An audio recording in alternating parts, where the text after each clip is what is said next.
Do you own or rent your home? Sure you do, and I'll bet it can be hard work. You know what's easy? Bundling policies with Geico. Geico makes it easy to bundle your homeowner's or renter's insurance along with your auto policy. It's a good thing, too, because you already have so much to do around your home. Go to geico.com, get a quote, and see how much you could save. It's Geico Easy. Visit geico.com today. That's geico.com. And we continue at 1:05 in the afternoon. Talk Radio 790 KABC. So proud of myself. I'm broadcasting live from Washington, D.C. today. It's my last day here on the air. Fly back on Sunday. And I have many clocks in front of me. It's like I'm at a lobby for the Hilton in New York. And only one of them has Pacific Coast time on it. The rest of them are East Coast time, because that's where I am. And not once have I given you an East Coast time check. Only Pacific Coast. Now, we still have a couple hours to go, so I have many opportunities to screw it up. But as of now, I'm doing good. Randy Wang has the day off. He'll be back with us on Monday. 800-222-5222 is the telephone number, 1-800-222-KABC. It is a pleasure to welcome our next guest to the program. He is an assemblyman representing the suburbs of Sacramento in the California State Legislature. He was also a candidate for governor in the recall election of Warden Newsom. You can follow him on Twitter at KevinKileyCA and get him online at KileyForCalifornia.com. Assemblyman Kevin Kiley, welcome. Thanks, John. It's great to be back with you. Well, in California earlier today, Newsom was in San Francisco where he signed legislation, first of the nation, by the way, that issued a mandate requiring all eligible public and private school children in California to be vaccinated against COVID-19. This will affect millions of California students. The mandate is going to take effect for grades 7 through 12, the semester following the FDA's full approval of the vaccine for children ages 12 and older. And for students in kindergarten through 6th grade, it'll be phased in after the vaccine is formally approved for younger children. The mandate could take effect for students 12 and older as early as January of 2022. How much of a gross overreach is this? Well, it's hard to even, put words to it when you look at the sheer breadth of what's being done, how unprecedented this is for a governor to just do this by decree. When you look at the millions of California parents whose rights are being violated, when you look at the fact that I'm the vice chair of the Education Committee in the legislature, he never consulted with me. But perhaps worst of all, the hypocrisy. The governor just a few days ago he tried to block a vaccine mandate for prison guards. That's interesting. Isn't he the guy who's all for vaccine mandates of every kind? It turns out that the prison guard union had given him $1.75 million in the recall. And so he opposes a vaccine mandate there. He says, oh, no, let's do education and access. That's the right approach. So we are now living in a world where you can buy your way out of a vaccine mandate just like you could buy your way out of lockdowns. It is as corrupt and as much of a violation of the public trust as you could possibly imagine. LA Unified School District saw a 20% decline in enrollment year over year. People are voting with their feet, and they're voting against LAUSD. I would imagine that after this decision, you're going to see all of that accelerate, not just at LAUSD, but in school districts up and down the state. Can you explain to the audience how these districts get their financing from Sacramento and how a declining enrollment will affect it? Yeah, well, the funding is essentially on a per-pupil basis. There's a lot of complexity baked into that. But, the departure of students from the district does bring with it a loss of funding, and which is why, by the way, there is such adamant opposition to school choice and how Newsom has fought tooth and nail to try to block any off-ramps from the public school system or from the traditional public school system. As one very clear example of that, just a couple of months in to the COVID school shutdown, he signed an urgency measure that denied funding to charter schools that were attracting new students because, students had no options. Their districts weren't even offering remote learning in many cases. And so they turned to charter schools that already had well-developed remote learning platforms. So Newsom and the teachers union said, oh, gosh, we can't have this. They ran through the legislature an urgency measure designed to deny them funding and keep students trapped in their home districts and their assigned schools that weren't even offering any instruction. Do you believe that private schools were included in this legislation because they were worried about so many parents pulling their kids out of the public schools who would do this on their own and putting them in private schools, and this effectively stops that from happening? Yeah, I think that may very well be the case. Absolutely. I mean, they're, trying to do everything they can to assure that funding is maximized. And the teachers unions have used the COVID shutdown to be able to just negotiate for more and more funding. So, of course, they're going to do everything they can to stop any funding from being lost. Is this now an opportunity where we should proactively try to starve the beast?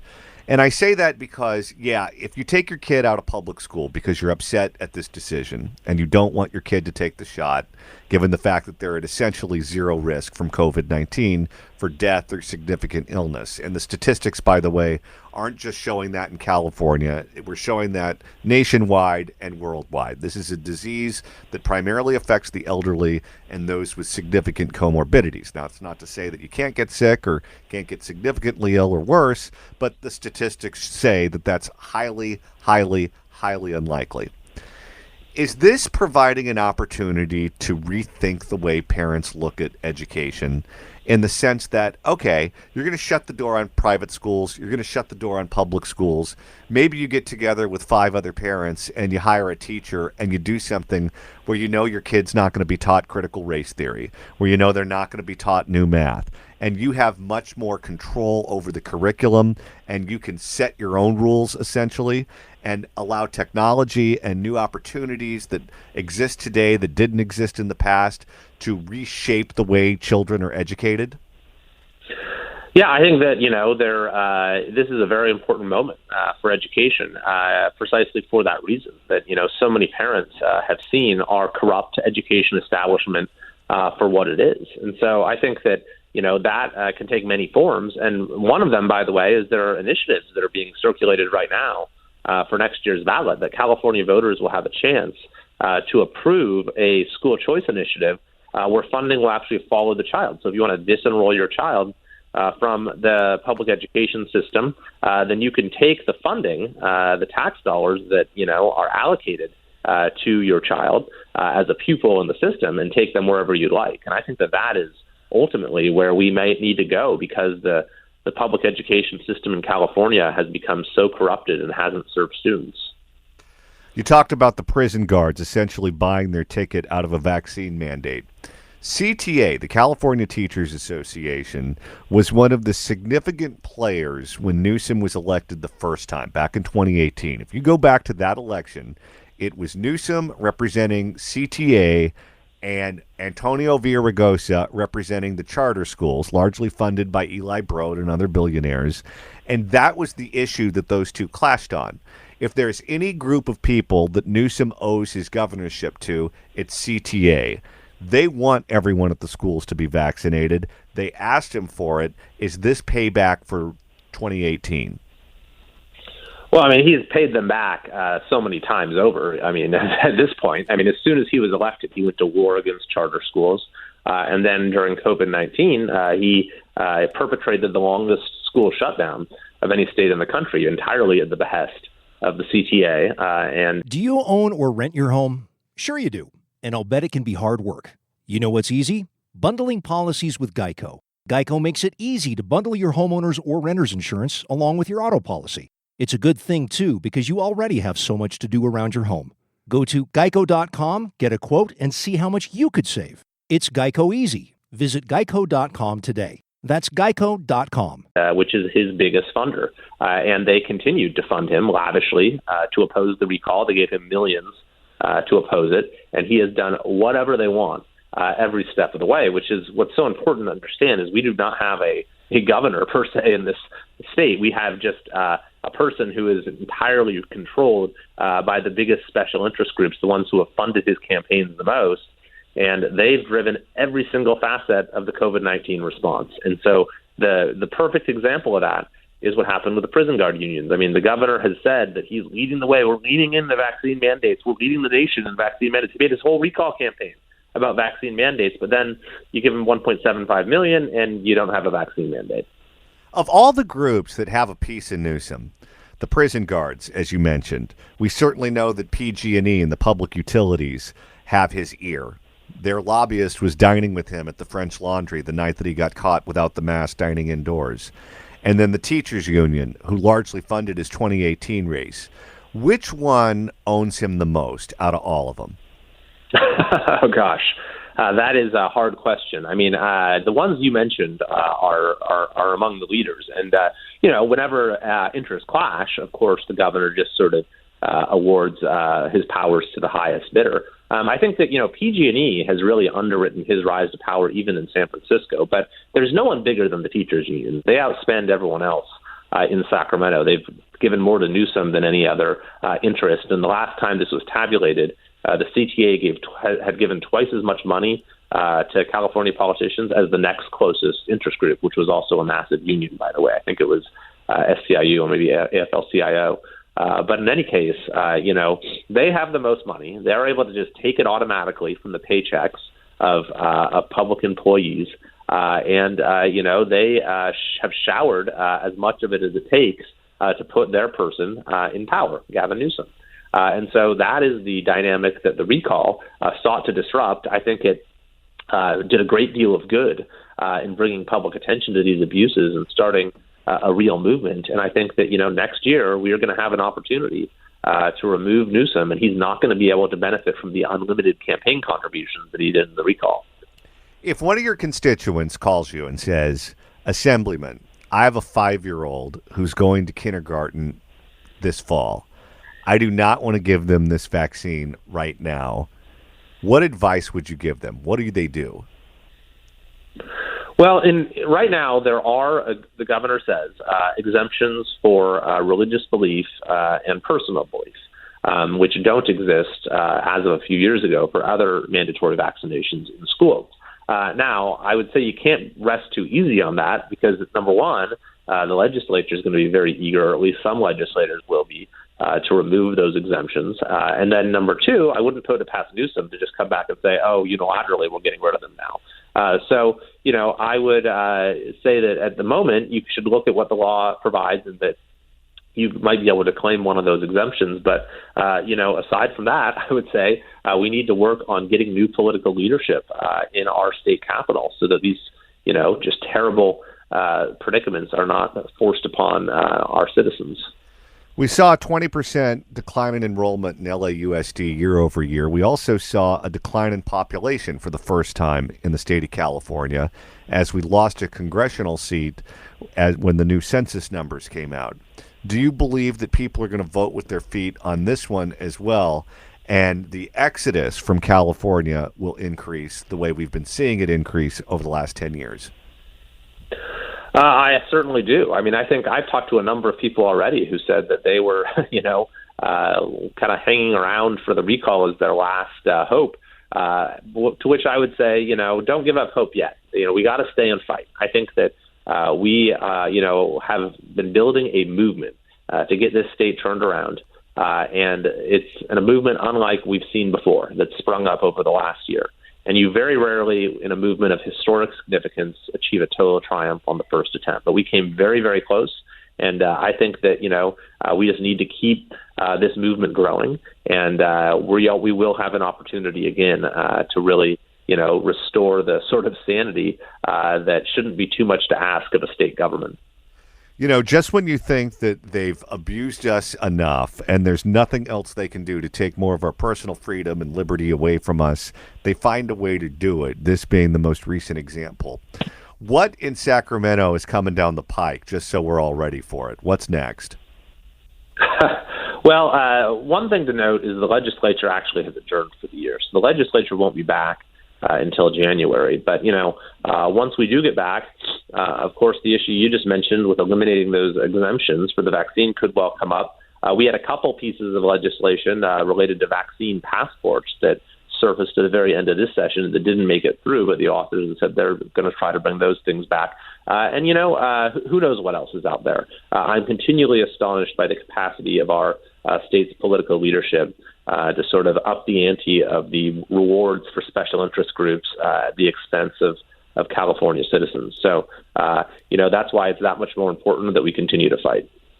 Newsom seems to believe that he survived the election because the public is in love with him. You hear him talk about why he won the election, and he believes that it was a referendum on his leadership, that it was a referendum on the job that he's done.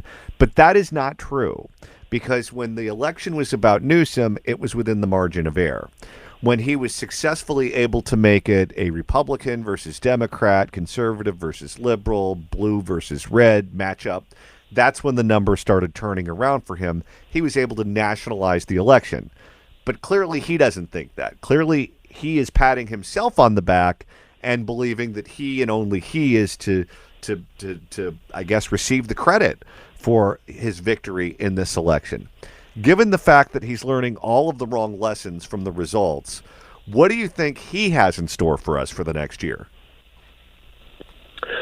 Well, I would say that we're going to see more of the same. This governor has shown that he is unwilling to learn any lessons, that no matter how much harm is caused to our citizens, he's going to continue down this same path and, in fact, continue to, make things even worse. And so he has shown no signs that he's willing to end the state of emergency, to give up these emergency powers. And, in fact, what he seems to want is to sort of not only kind of extend this COVID era and this pandemic mentality, but make the heightened level of coercion and control that he has instituted sort of the norm, just a fact of life that we have to live with, And so he is up for re-election next year, though. And so the governor is going to have to be mindful of the fact that, as you say, California voters were ready to throw him out before he kind of pulled out all the stops, even changing the rules for the election.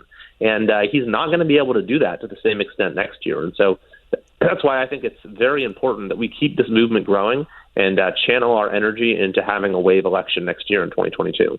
There are districts in California, in Congress, in the Assembly, in the Senate, that Democrats currently represent that voted to toss Newsom from office. We are now looking in Washington, D.C. at two Democratic senators, Kyrsten Sinema and Joe Manchin. One represents a historically Republican state that's now purple in Arizona. The other represents a historically blue state that is now ruby red in West Virginia with Manchin. And the two of them are digging in their heels and saving the country from $3.5 trillion worth of spending and a way of remaking society in an extremely left-wing direction that President Biden and the liberals in Congress want. Is there any Democrat, you think, in the California legislature that could be the next Kyrsten Sinema or Joe Manchin and try to block this left-wing agenda?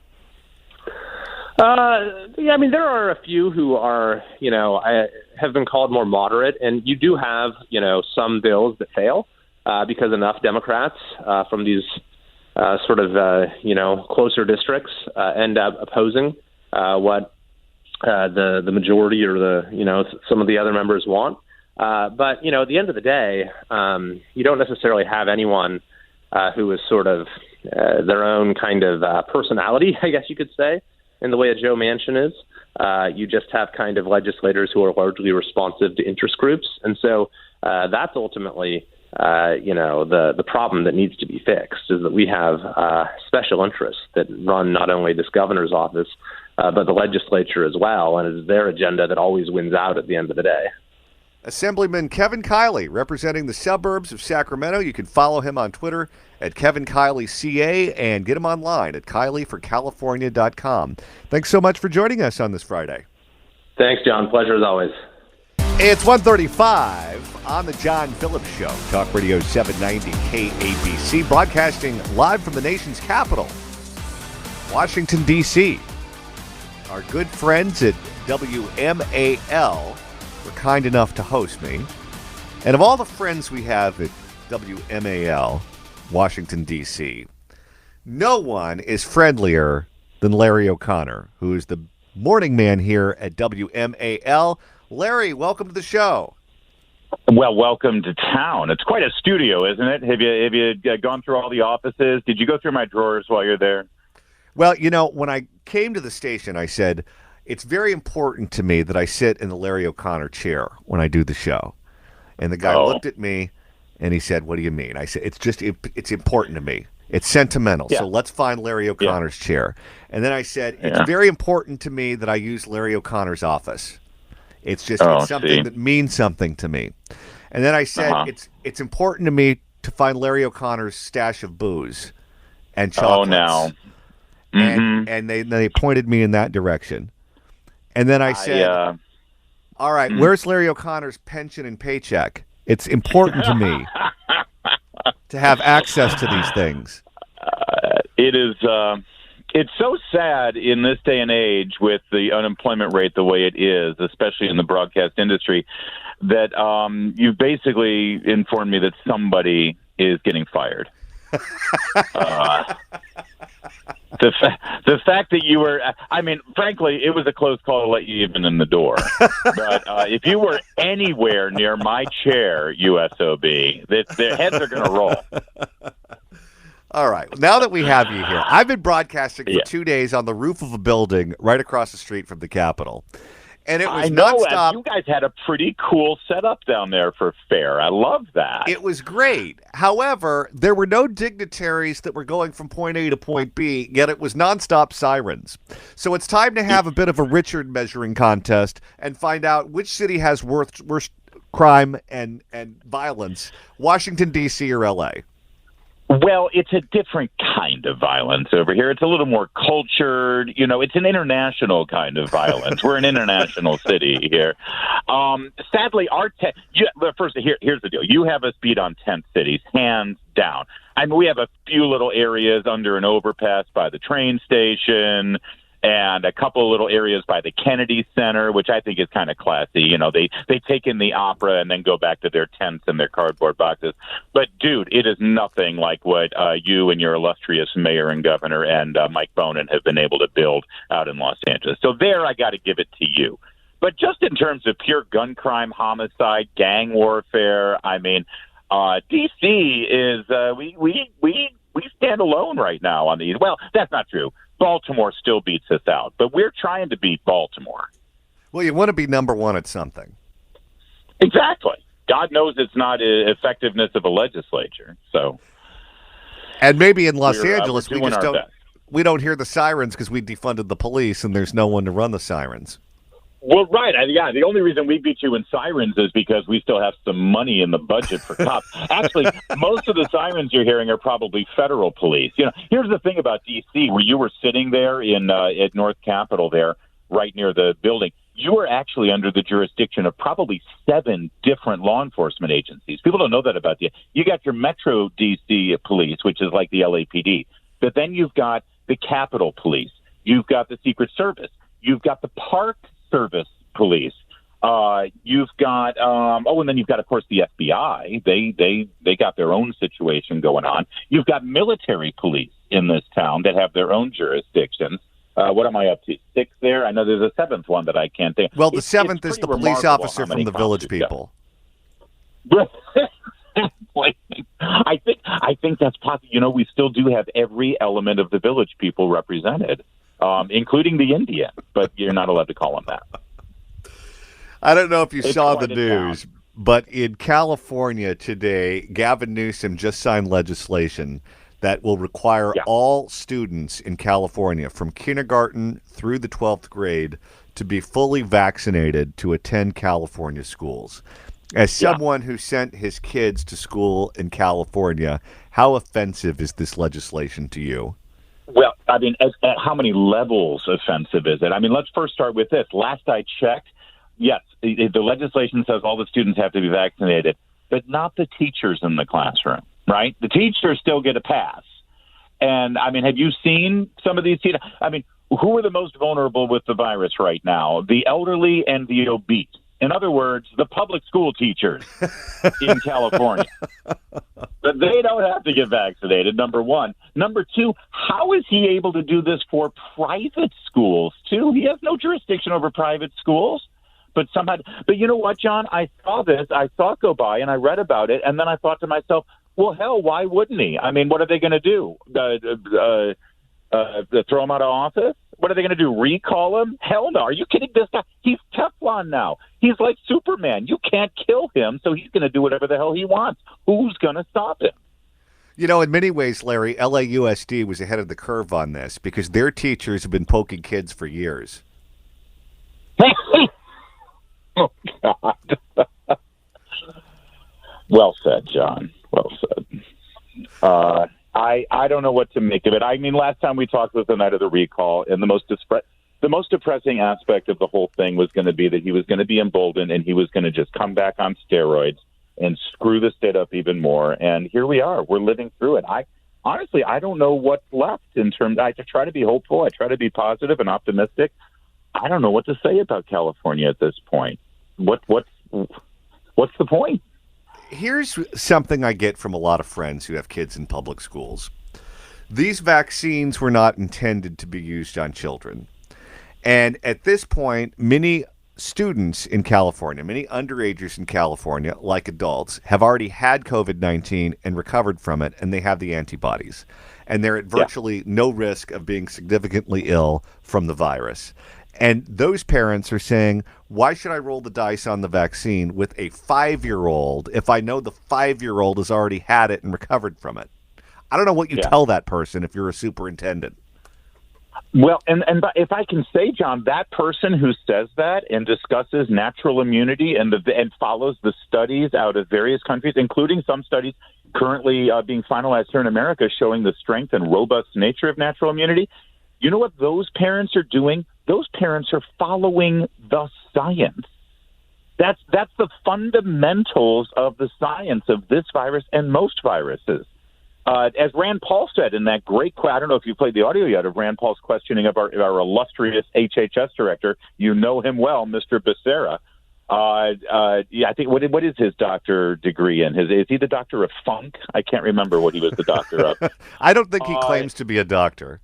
He was maybe a juris doctorate. Yeah. Rand Paul said, listen, your policies right now is that if somebody has had measles or smallpox or chickenpox, they don't need to be vaccinated because they have natural immunity, because that's the science. And we know that's the science of this virus. And all of those parents who are left wondering why their child who has natural immunity now, because they tested positive and they survived, because the vast majority, 99.99% of people under 18 did just that if they got the virus. All those parents who are wondering about their natural immunity and why they still need to get vaccinated, they have more scientific basis for their position than everyone in leadership making decisions right now. Let's shift gears and talk about another Californian who's making a lot of headlines in the city you and I are in, and that's Nancy Pelosi. Because there is a big spending bill, a couple of big spending bills that are being debated that would increase spending in this country by $3.5 trillion if she gets her way. Right now, West Virginia Senator Joe Manchin, Arizona Senator Kyrsten Sinema, both Democrats, are saying no way, no how. $1.5 trillion is as high as we're willing to go. Right now, it appears as if the Democrats and Joe Biden don't have the votes. Although she says there could be a vote today, there's been no sign of a deal that's been brokered between her and Manchin and Sinema. Where do you see us headed?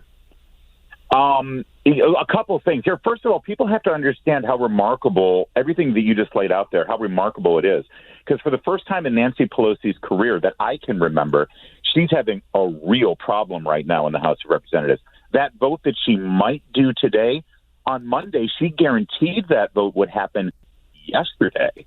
So she's already having to reshuffle the deck and reschedule things because this woman will not bring anything to the floor unless she knows she has the votes, and she doesn't. That's one thing you have to know about how remarkable this circumstance is. The second thing is every single aspect of these bills right now with regard to them not having the votes and not going through, is completely and totally 100% on the Democratic Party. They do not need one Republican at all to get these things through. So the trouble that Nancy's having, as well as Chuck Schumer is having in the Senate, is completely a Democrat problem. They're not getting their own ducks in a row here. Now, about the bill itself, listen to what you just said. No way, no how will Kristen Sinema and Joe Manchin go anywhere more than $1.5 trillion. Do you know how much Obamacare was? How much? Put this in perspective. In 2010, just a little over 10 years ago, when everyone's hair was on fire about Obamacare and how we couldn't afford that, that was a $1.2 trillion bill, John, for Obamacare. And now we're talking $1.5 million is the bare minimum when they really want $3.5 trillion for AOC and Bernie Sanders' pipe dream. It's like these numbers don't even mean anything anymore. I think it's remarkable that Joe Manchin has been able to hold the line as long as he has here. One thing that he has said that is noteworthy is that he said he will not allow a reconciliation bill to go through no matter how much it costs unless the Hyde Amendment is put back in. The Hyde Amendment is a 4-decade-old rule that we've had where federal dollars cannot go to pay for abortions. That's something that Joe Biden used to be in favor of for 40 of his 50 years. And he only reversed course on the Hyde Amendment when he was running for president last year. It's a completely reasonable thing, but not in today's Democratic Party. They've tried to stop it and get rid of the Hyde Amendment. The fact that Joe Manchin is holding the line on this with regard to an abortion policy versus an actual line item on the budget itself might be a breaking point for the Democrats. Nancy Pelosi might have to concede on that to get Joe Manchin. That's fascinating to watch. The second and most important thing is Kristen Sinema, because she has held the line on raising corporate taxes. There is no way any of this goes through without corporate taxes being raised. If that's Kristen Sinema's make or break, then nothing's going to happen. And I think Sinema actually has more power than Joe Manchin in this, because Joe Manchin's history is he'll grandstand, he'll beat his chest, he'll act like he's not going to do anything, and then at the end of the day, they give him some kind of deal where a bunch of money goes to West Virginia and he goes back on everything that he just said. Kristen Sinema, I think, is in a very different position, and she's actually got a little bit more integrity than Joe Manchin does here. So I think it's in real trouble right now. Have you ever met either one of them or interviewed them before? Only Joe Manchin. I've interviewed him a couple of times and met him. I'm dying to meet Kristen Sinema. In fact, I want to party with Kristen Sinema. She'd be fun to drink with. Right? There's something about her that I'm fascinated by. So, I mean, I'm hoping to meet up with her. What about you? I mean, if you could drink with any senator right now, boy, what a proposition that is. If you could go out drinking with any senator, and let's face it, however you answer, it could come true tonight, John Phillips. What senator would you like to go drinking with? That is so true. This is like Disneyland for political nerds, because everywhere you walk around, if you're walking down Main Street at Disneyland, you see Goofy, you see Donald Duck, you see Mickey Mouse. I have probably run into at least 15 members of Congress in the short period of time that I've been here. And it was some of the notable ones. It was Marjorie Taylor Greene. It was Mo Brooks. It was Madison Cawthorn, who, by the way, I think got a bad rap with those allegations against him. No, I don't know any of the details. Like a pretty good guy. Well, I don't know any of the details about him. But if he's being lecherous, interviewed him a few times. If he's being lecherous and he's coming after you, all you have to do is go up a step or two, and it's done. Oh, see, now because he's in a wheelchair. I mean, that's really. I'm just saying. You have to go now, John. I'm just saying. If you're not interested, there's an easy way to make sure it doesn't happen. Now, to be fair, this is so funny when you say it's like walking around Disneyland, and then you tell me how you run into all these congressmen. Here's the thing: there's 435 of them. Okay, it's like, that's not a Disneyland analogy. That's a Knott's Berry Farm analogy. Okay, it's more of a. It's like. It's like, oh, a congressman. Oh, really? You're a congressman. Great. There's another 434 of you. Now, senators, that's Goofy and Donald Duck and Minnie Mouse. The senators, they're more elite, right? I would say if I had to drink with a senator, it would be Kristen Sinema by far. She seems like she'd be fun. And I bet you in the House of Representatives, and this is going to shock you, but I bet you 2 or 3 cocktails in, Nancy Pelosi would be a hoot too. Oh, God. Well, I'm pretty sure that's her every day after 10 a.m. But I don't know how much of a hoot she would be. I think she'd get on my nerves pretty quickly. Oh, she's from the D'Alessandro family that ran the political machine in Baltimore with an iron fist. That woman, let me tell you, she made dress in pastels and wear 55 pounds of makeup, like looking like it came from Earl Scheib. But at her core, she is a D'Alessandro from Baltimore, from that political machine, and I bet you she'd be fun. Maybe. You're right, though, about the makeup. It's just so out of control. I mean, my understanding was there was some, you know how they always have celebrities up on Capitol Hill for whatever, and I've heard the story. I don't know if it's true. It could be apocryphal, but I'm told that RuPaul was up on Capitol Hill, and RuPaul stopped Nancy Pelosi and said, "Honey, it's just too much. It's just too much." Larry O'Connor, morning man at WMAL, where I'm broadcasting from today. Thanks so much for stopping by. Always a pleasure. Thank you, John. Be good to my town now. Oh, I will. And I'll be good to your chair, too.